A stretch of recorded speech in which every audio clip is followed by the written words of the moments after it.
This is a Triple J podcast. Hello! Welcome back to another episode of Science with Dr. Karl. My name is Lucy Smith, and I'd love to know, when you hit play on this podcast, are you maybe listening in 1.2 times speed? That's okay if you are. Maybe it's 1.5. Maybe it's 2 times speed. We get into a conversation today about attention spans, about creative boredom, and about brain rot. The question came from a 10-year-old, so brain rot already prevalent at a young age. Is there something actually going on in our brains and our bodies when we're on these devices for a long time? We talk about that. We talk about the pain of a broken heart. And we also talk about electromagnetic fields. And I got to be honest, I got a little bit lost during this one. But hey, maybe if I listen back just like you, I'll be able to keep up. Let's get into it. Dr. Karl, you're going to be doing some travel. So tell us, how are your hours going to be mixed up over the next little bit? Particularly around winter. So at the moment, we are 1 day or 2 days away from the shortest day of the year in the southern hemisphere, which is June 2021, depending on the year. It varies a little tiny bit. And by the way, I deliberately chose to get married on the other side of the equator on the longest day of the year, inside the Arctic Circle, as a scientific metaphor, so that in the same way the sun would not set that day, the love would not set on our marriage. Oh. And our 8-year-old daughter, Lola, said, "You're not making sense, Daddy, you're crazy." But sure enough, she saw the sun go in a loop around us on the horizon. So instead of going north to south, it went all the way around us over a day. Oh. So we're shifting from Sydney, where it's getting dark at 5 o'clock at night, and we're going to end up in the south of France for a wedding where it stays light till 10 o'clock at night. Ha ha! That is you crazy. Poor Australians. Yes, it is weird, isn't it? It is weird, and it's interesting. I was just saying off mic, I've been watching videos of Beyonce overseas. She's performing in Europe at the moment. She's performing in the UK, and she's performing some of her biggest hits, and yet it still looks like it's daylight, but I'm assuming it would be about 8 or 9 p.m. Sure. So in Sydney, I think we're 34 degrees from the equator. Right now in the Antarctic, anywhere which is, say, 66 degrees south, it's dark. The sun does not rise at all, and you wake up in the morning, it's dark, and you go to bed, it's dark. In the south of France at 46 degrees from the equator. Apparently it's light till 10 o'clock at night, but we're going to Sicily first. And did you know that in Sicily that there are more Greek temples than there are in Greece? Really? I had no idea. And did you know that Sicily is only 120 kilometres from Africa? Wow. I had no idea either. I know so little about so much, so I'm about to learn by going there. Oh, my God. And with a bit of luck, Mount Etna will not explode while we're trying to climb it. Fingers crossed. You're going to climb Mount Etna? Maybe. There's a local pizza shop I go to, and they're from Sicily, and one of the best pizzas there is called the Etna. It's You're so kidding? Good. Yeah, it's really good. Oh, what's it got in it? Hot stuff? Got hot stuff, yeah. I like hot It's stuff. got like a little bit of salami, prosciutto, chili. It's really good. Either way, you're going to be eating good for the next couple of weeks, Dr. Karl. So if you want to get a question in to Karl today before he goes off on his gorgeous Italian Euro summer adventure, 0439 757 555. Text it in right now. We've got Jana, who is kicking us off. Jana, you got a question about bee stings. What's going on? Hi, doctors. My question, I'm allergic to bee stings, and my question is, how does my body tell the difference between insect stings? I get extreme reactions to wasps and mosquitoes, but only bee stings inquire an anaphylactic reaction. Oh, my God. So ana means wrong, and phylaxis means to guard, so your body reacts in a wrong way, which means, does it try to kill you, and do you have to carry adrenaline with you? Yes. Really? God. And so have you told various friends and family members that if a bee stings or you fall over, they should grab this syringe and stab it in you? Where do they stab it into you at? Absolutely. Since I've been a child, Really? Since a child? Yes, I got stung when I was really young, and hence how we discovered that I was allergic. Wow. And this is a proper full medical allergy. Okay, so one way of looking at your immune system is there is the innate, and that's what you're born with. And so you tend to reject everything that is not you, especially from other humans. So while you were cooking in the uterus, different parts of organs as they appeared got presented to your immune system. You've got an immune system even before you're born. And if your immune system didn't like them, they got killed. So finally, by the time you get born, everything in your body it likes. It likes your heart, your liver, your spleen, and it likes you, and that's the innate system. And then there's the acquired, where you have your immune system recognizing, never seen this influenza virus before.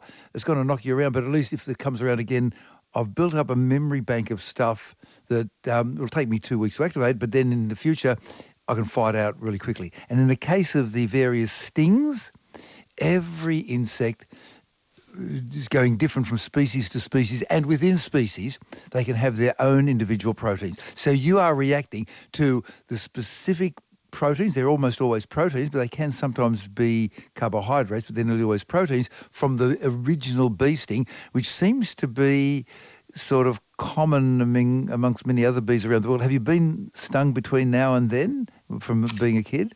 No, I haven't. Okay. Well, that's good. So basically, it's your immune system that has recognised that these proteins, which happen to be specific to that bee sting, they're the bad guys.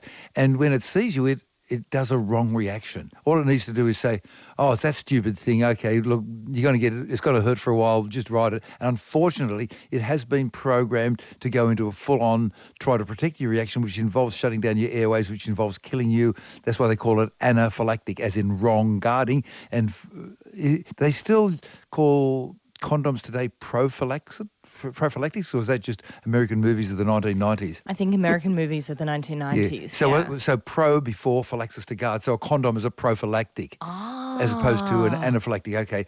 Oh, I see. Bringing memories of movies from the 90s that you've seen. Okay. 10 Things I Hate About You. Yeah. Now I is get that it. where the movie... Yes. What a memory you have of culture. Okay, so last remember. week was your music knowledge, this week's your film knowledge. Film knowledge, exactly. Does that help, Dr. Jana, that you just sort of kind of stuck with it, with our knowledge that we have at the moment?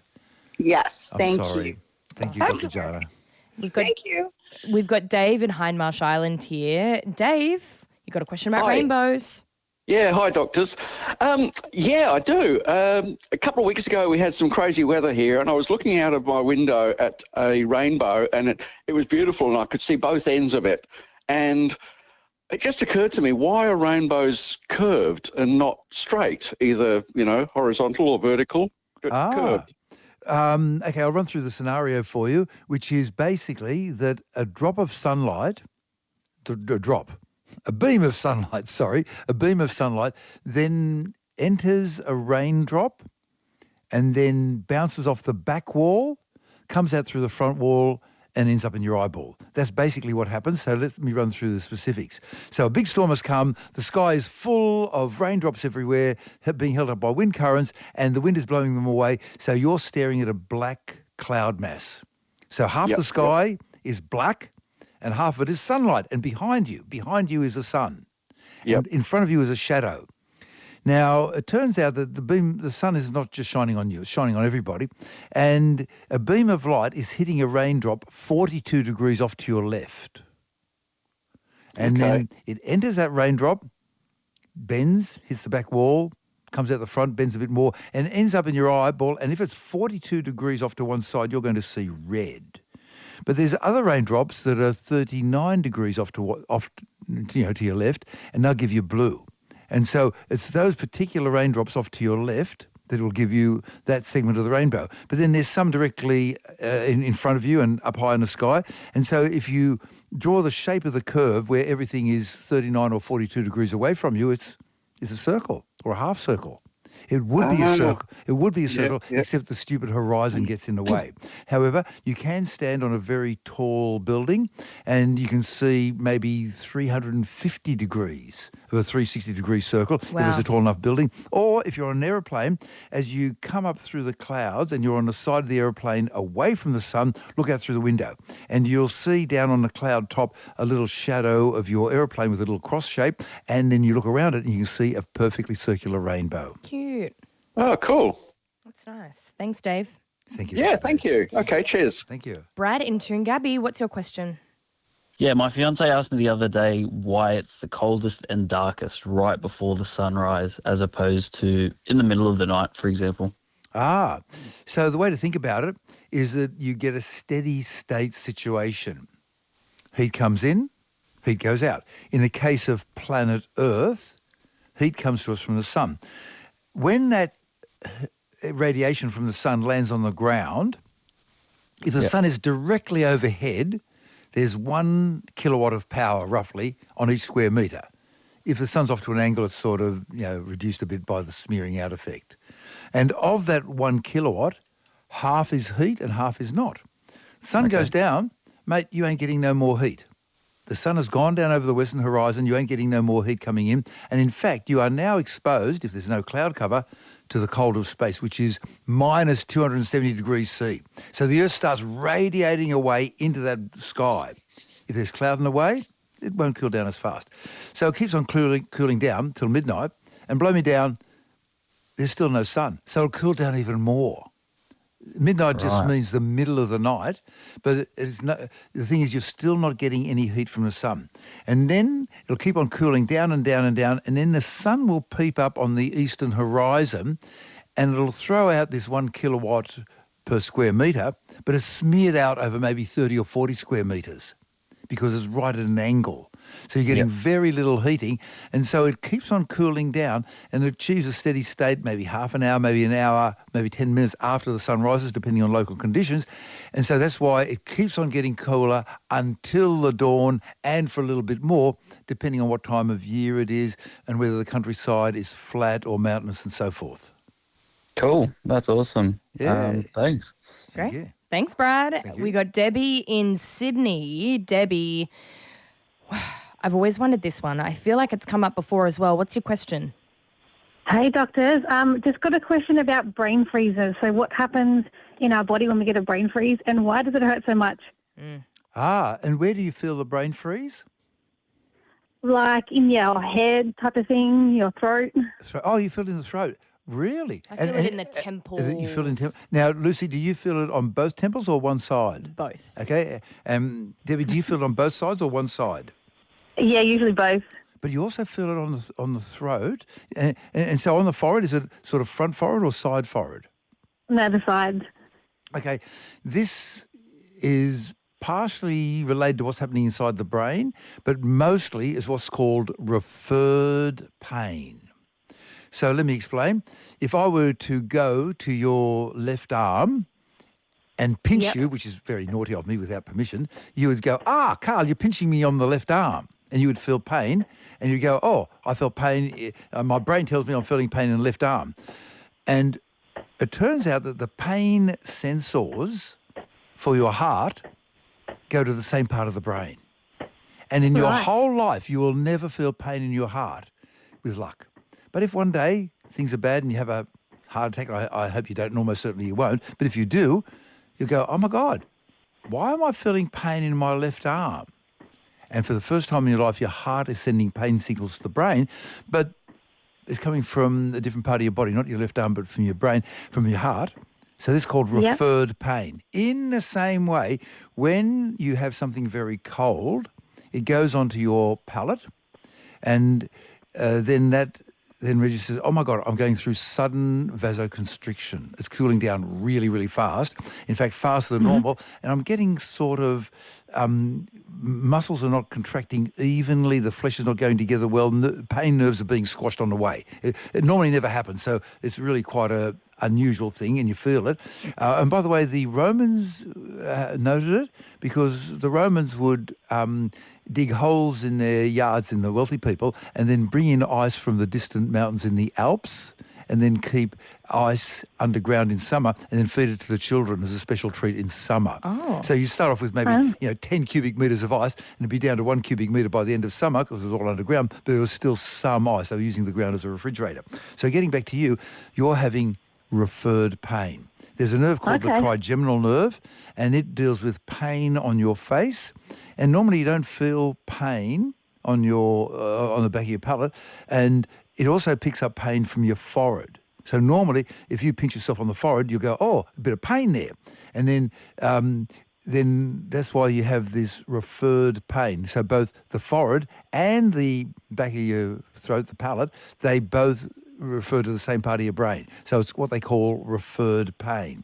Now, there is another thing going on, which is that blood goes into your brain and you cool down some of the blood and you get a sudden cooling down of blood to your brain. And we actually see that happening on MRI scans, but it doesn't always relate to what we find. So we're now moving to a different explanation from 10 years ago.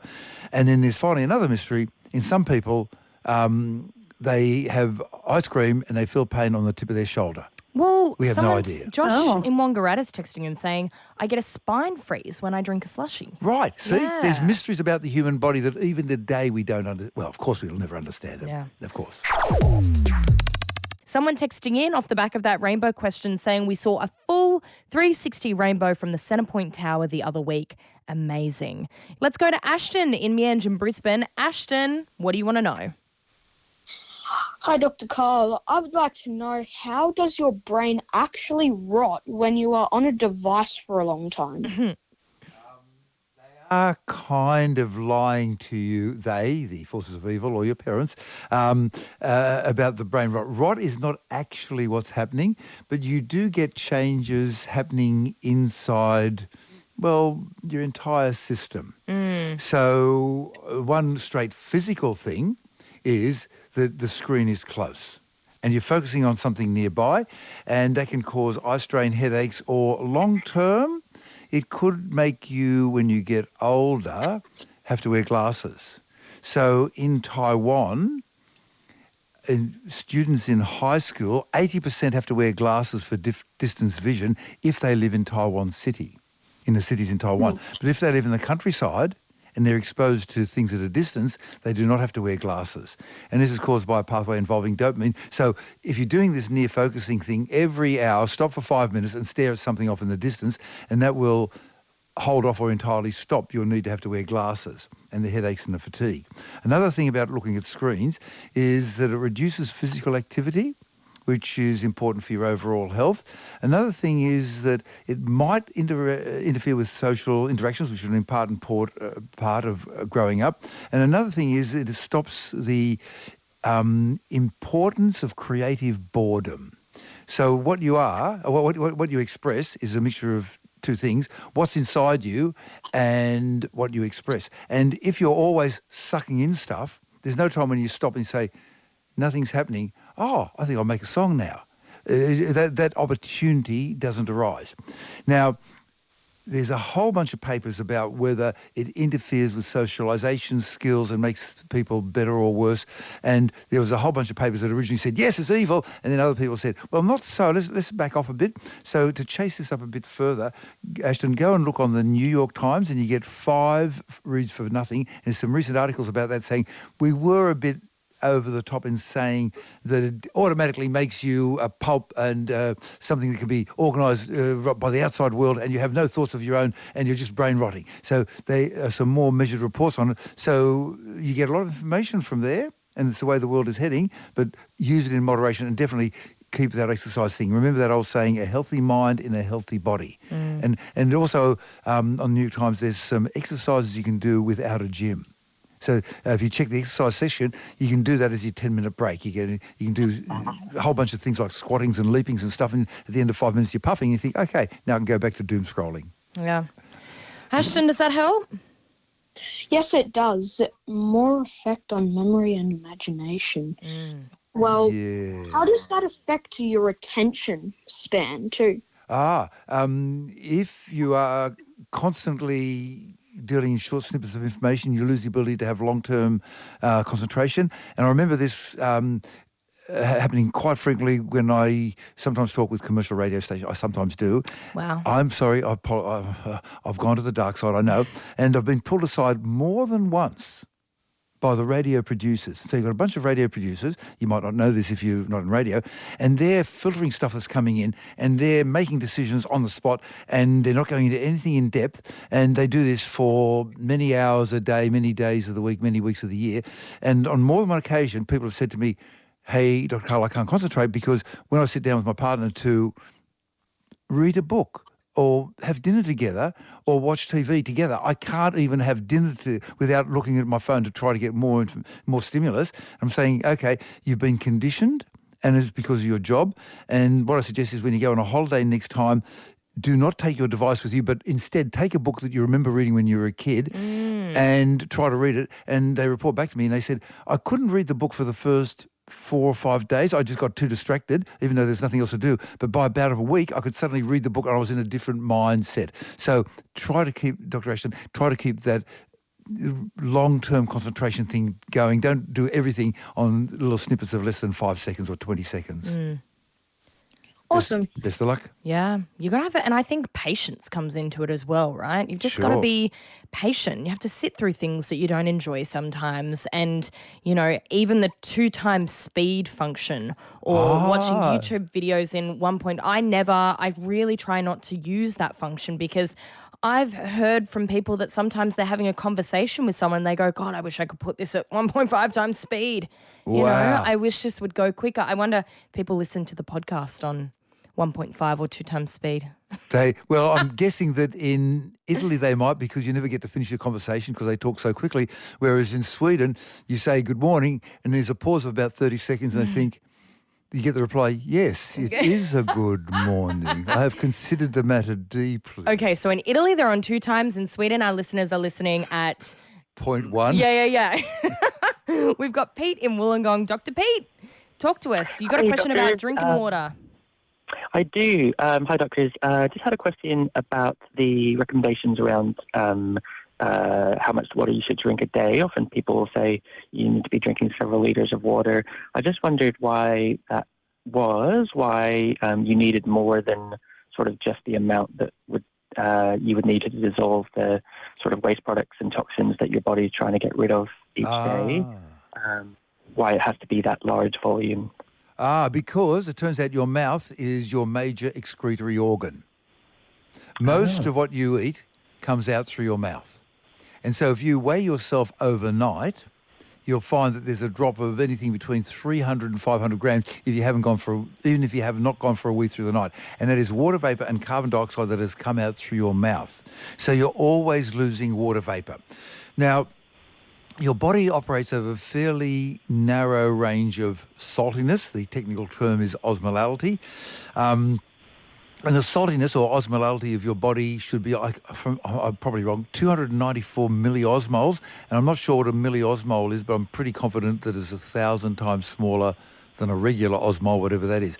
The point is that your body wants to operate at a certain degree of saltiness. It's happiest at that level. And so that's why in the olden days, forcing people to eat huge amounts of salt would make them dehydrate and die that way. And on the other hand, there were other systems where they make them drink too much water. So you need a certain amount of water to keep on replacing the water you lose insensibly. That means through sweat or through your mouth. And so you've got to have that water. Then, if you're going on a fast, then you're missing out on the water that you get from your food. So it varies enormously from whether you're having I'm trying to think, olive oil. If you happen to be drinking olive oil, you're getting 0 water, all the way up to celery, which is kind of crystallized water. So you need to drink water to replace the sensible and insensible losses. And another part of the system is that your kidneys will, on average, generate 1 ml of urine per kilogram of body weight per hour. So if you weigh 60 kilograms, you'll generate 60 mils of urine per hour, and you've got to keep that water flowing. I was just reading a medical report that we're finding an epidemic of people having kidney failure, but they're young people in their 20s in countries like El Salvador, where they go out and work in the hot sun, they don't drink enough water, or if they do drink water, they don't replace the saltiness by having salts. And so you've got people in their early 20s having end-stage kidney failure, 5,000 people with end-stage kidney failure, 5 dialysis machines in the whole country, bad. So basically drink water until your urine comes out clear. Is that kind of helping you a bit there, Dr. Yeah, Pete? it does. Yeah, thank you. It's a big, complicated topic. You want to go further, look up Wikipedia, kidneys. Kidneys. Yeah, be prepared to spend a day in there. You're going to be doing a day of homework, Pete. Emily in Eora, Sydney. Now, Emily, earlier we had a question about bee stings, how your body knows that it's different from a regular insect bite. You want to take that to another level. What's your question? I'm allergic to bee stings, and also my mum is allergic to bee stings. And I was wondering, because you said something earlier, Dr. Karl, about like an acquired allergy or an innate allergy, I think, or something like that. And I was wondering, did I like acquire my bee sting allergy from my mum, like how babies can get immune system antibodies through breast milk, or did I get it genetically from her, or is it just unrelated? Both of those, and a third one as well. Very deep thinking, and you get an A for your good interpretation of what we said earlier, which will now change slightly.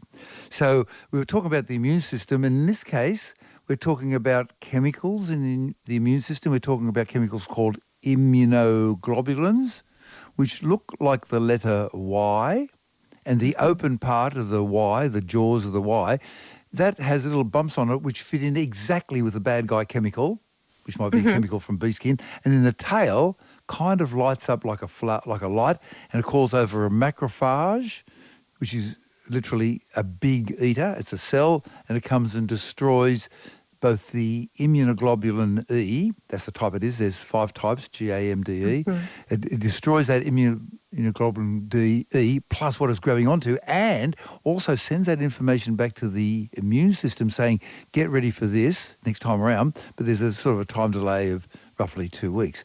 So the conventional explanation, which is the one that we all go for at the moment, is that your mother had a bit of a predisposition to making unnecessarily chemicals that would overreact in your immune system, the immunoglobulins, and you've inherited that. That's one part of it. And that's the main one. Number 2 is that you might have got some of her antibodies through the breast milk. I don't know much about that, so I'll just stop right there. We'd need to have an immunologist coming on to talk about that. And then number 3, it might be that a bee sting changed the effective DNA of the many eggs in your mother that one of which led to you. Okay, cool. So the unborn female is carrying, before she gets born, I think, say 4 million eggs. By the time that person is born, they got 400,000 eggs, and then during an entire life, 400 eggs, roughly, these are rough numbers, will get released at the rate of 1 a month over that fertile period. And you're thinking, okay, the eggs are there, they're locked in, nothing's going to change them. But then we had the Dutch hunger winter at the end of the Second World War, when the Nazis starved Holland for various reasons, and as you would expect, many people died, and pregnant women died, and if they didn't die, they gave birth to smaller babies. That all makes sense, but here's the weird kicker. Those babies, if they were female, when they grew up, gave birth to smaller babies and into the 3rd generation. Wow. So the effect of the hunger somehow affected the eggs that had not yet been fertilised in the uterus, and we think that happens by a process called methylation, where methyl groups are added to the DNA, and then that leads to that bit of the DNA not being read or being read in a different way. So all 3 are possible, but at the moment, the main explanation is that your mother had this predisposition, got to pronounce properly, of being hyperreactive unnecessarily, and it's gone to you. That's the main explanation we believe at the moment. Cool. Isn't the immune system complicated? That's why all the clever doctors are in immunology. Yeah. Okay, thank you so much. Thanks, Emily. We got Dalton in Albury. Dalton, what do you want to know this morning? How you going, doctors? Very well, thank you, Dr. Dalton. Welcome. Thank you. So I'm currently starting my auto electrical apprenticeship. Sorry, I'm actually midway through it. And we learnt, obviously, how electricity is made. And you need 3 things. You need magnetic field, movement, and a conductor. And my question is, I know that the Earth has a magnetic field and it's moving. So is there any way that we can generate electricity from it? Like, do we need a big conductor or what? Because I feel like this could solve our energy crisis at the moment. The energy crisis is fairly straightforward. Australia, on whole, as an average, gets 40% of its energy from renewables, and we're hardly trying at all. South Australia, which is doing a bit of a job, is getting 75% of its electricity in the year 2024 from renewables. So with regard to magnetic fields, isn't that amazing? So you're becoming a Sparky for cars? Yes, that's correct. But isn't it getting all complicated where you have to know electronics and, God help me, a bit of Cisco training and networking and all that sort of stuff? Yeah, it is very. It does get very complicated, but it's very interesting. And we're also learning just a lot about electricity in general, which has got me intrigued. So yeah, and you hit it in one. And so it was Faraday who built the first electric motor, and I've actually seen that motor. So you got it right in one. To have an electric motor, you need three things. You need a magnetic field. Yeah. You need a conductor, a wire, a metal wire, which has electrons, and then thirdly, you need to put electricity through it and it will move. So you got those three things: the magnetic field, the metal conductor, usually metal, and movement electricity. And so any two will give the other three. And so Michael Faraday put electricity through a wire while it was in a magnetic field, and blow me down, the wire moved. So if you're going to use the Earth's magnetic field, you've got to move through that magnetic field. Okay. And just sitting here on the ground, mate, you're not moving much. By the way, the magnetic field comes from the core of the Earth, and we used to think that the core of the Earth, being a liquid ball of iron, was responsible for the magnetic field, and we still think that. And we used to think that it moved at the same rate as the rest of the planet. And we thought, oh, okay, that's cool. And then we discovered that it was actually moving a little bit faster than the surface by 1 day. And then just recently we discovered that it's slowed down, and now it's going a little bit slower by 1 day. So the surface takes a certain amount of time to rotate, and over a period of a year, it takes an extra day to do a full circle. So getting back to the Earth, we are using it potentially with regard to satellites. That's the only way we can use it. So there's an Australian company who has come up with an idea that you've got a satellite in orbit and you want to bring it down to the ground because it's come to the end of its life. You don't want to clutter up low Earth orbit. So what you do is you extrude a conductor. So it's got built into it, this 100-kilogram, 10-kilogram satellite. It's got a little windy wheel that'll extrude a wire, maybe 100 metres long, towards the centre of the Earth, in the direction of the ground.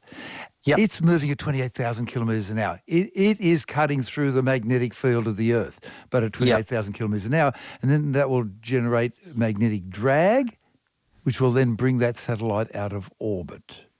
Yeah, okay. Okay, so if you want to generate energy from the Earth's magnetic field, you've got to move through that magnetic field.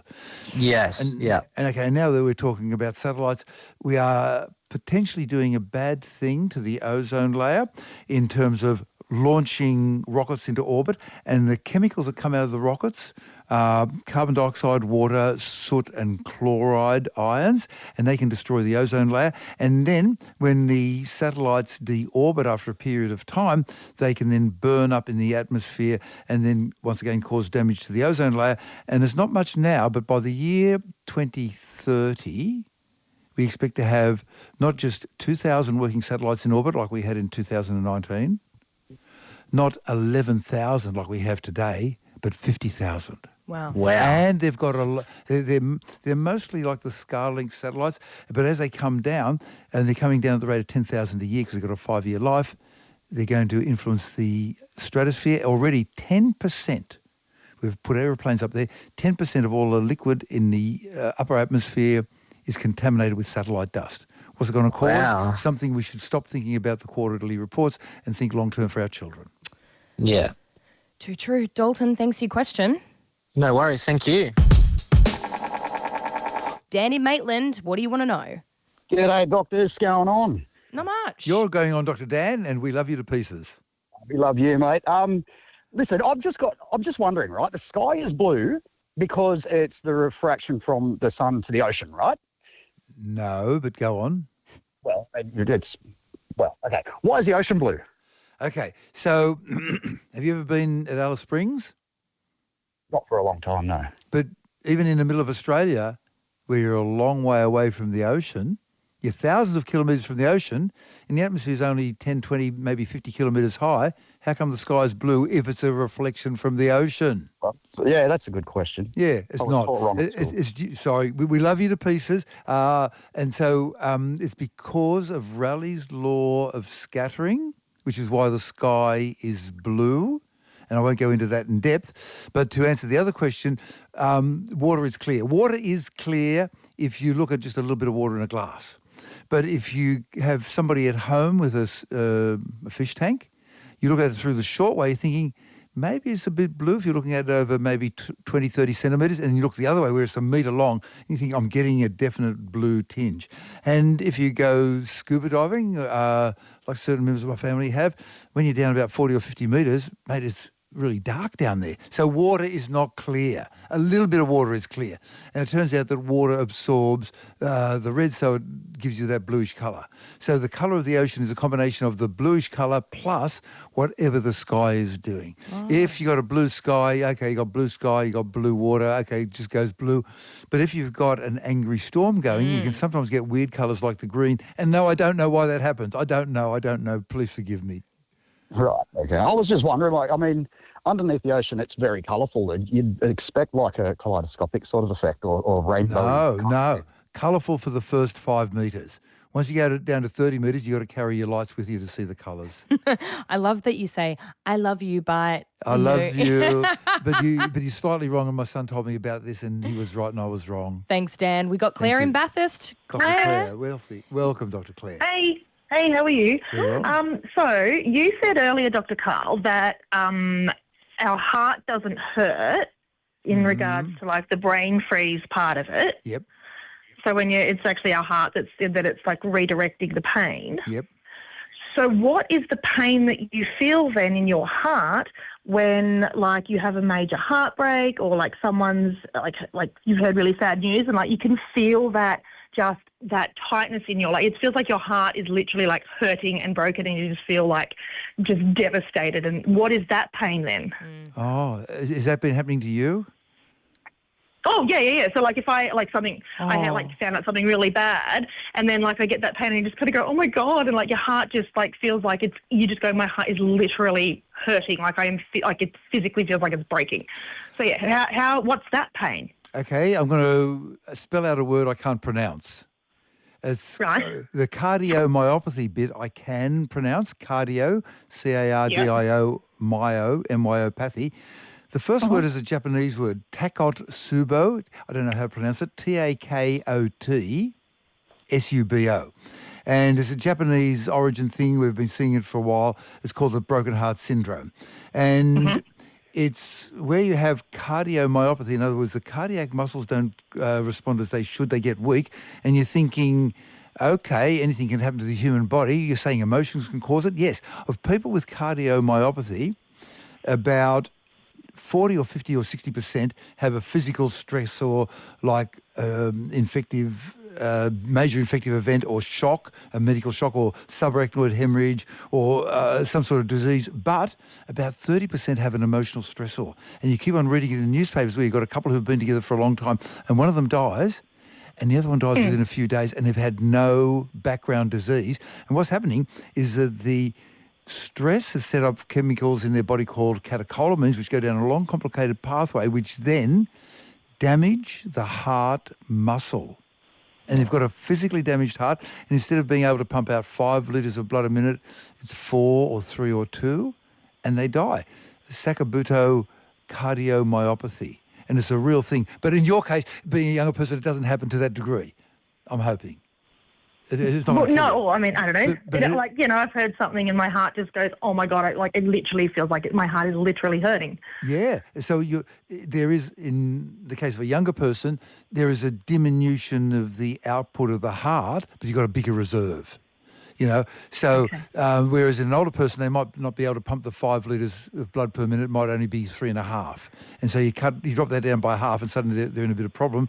So it's a real thing. I'm sorry that this happened to you. I hope there's a happy ending and you get it. Oh, no, it's nothing recent. It's good. Okay, it's nothing recent. I'm just saying, because you were like, your heart doesn't hurt. And I'm like, well, what is that physical, that pain where you go, it really hurts? I know that feeling, Claire.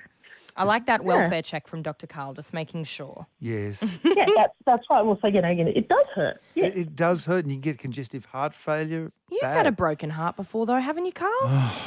It was so dealt with frustrating. heartache, I was in or- New York and I was studying and I was working really hard studying. And because I was young and handsome and really physically fit, there were all these American women saying, gee, hi there, cute Australian person who's going to go away soon and never come back again. Aw. And I resisted them all. And because I had a girlfriend back in Australia, when I came back, she said, we're breaking up, but I didn't want to tell you while you're away. And part of it was, why didn't you tell me while I was away? Yeah. You're like, I could have hooked up with all these chicks. Well, potentially being nice. And exactly. And, that's me. And the way I got over it was by going into some severe running. And then I was doing a lot of running. And then gradually my broken heart seemed to heal itself. So maybe I was having a minor bit of Sakamoto syndrome. That's however true. you pronounce it. Well, Dr. Karl, we are not going to hear from you for a couple. Hey, Broken Hearts across the nation, we're not going to hear from you for a couple weeks For because 2 you are away. Thursdays. Yes, but Bianca Negrady, Heartful, is going to be filling in the next couple of weeks. So, Dr. Karl, have a great trip away. Thank you. And I'll try and make you jealous by sending you pictures back of midnight sun shining in the sky. Okay, not quite. Beautiful. And that's it. Thanks so much for listening to this episode of Science with Dr. Karl, and we love seeing you engage with the podcast. Seriously, it all helps. I want to see you liking, reviewing, subscribing, throwing us a thumbs up on YouTube. Let us know you're out there if you're someone who only interacts with the podcast. And of course, remember, you can always contribute IRL. If you want to ask Dr. Karl a question, you can do so via the Triple J text line. It's 0439 757 555. I do a call out Thursdays, 9 a.m. Australian Eastern Standard Time. So if you want to jump on air and therefore live via the podcast later, you can do so. Thursdays, Triple J, 0439 757 555. For now, thanks so much for listening. Thanks for hanging out here. Josh Brennan produced this one. I'm Lucy Smith. I'll catch you next week. Bye. Dave Marchese here from the Triple J Hack team. Hey, if you love Dr. Karl's podcast like I do, you might enjoy the Hack podcast as well. Each day we bring you the news that matters to you, from the latest science on climate change to what's happening in politics and news around the world. The Hack podcast. It's your daily fix of the news you need to know. Get it wherever you're listening now.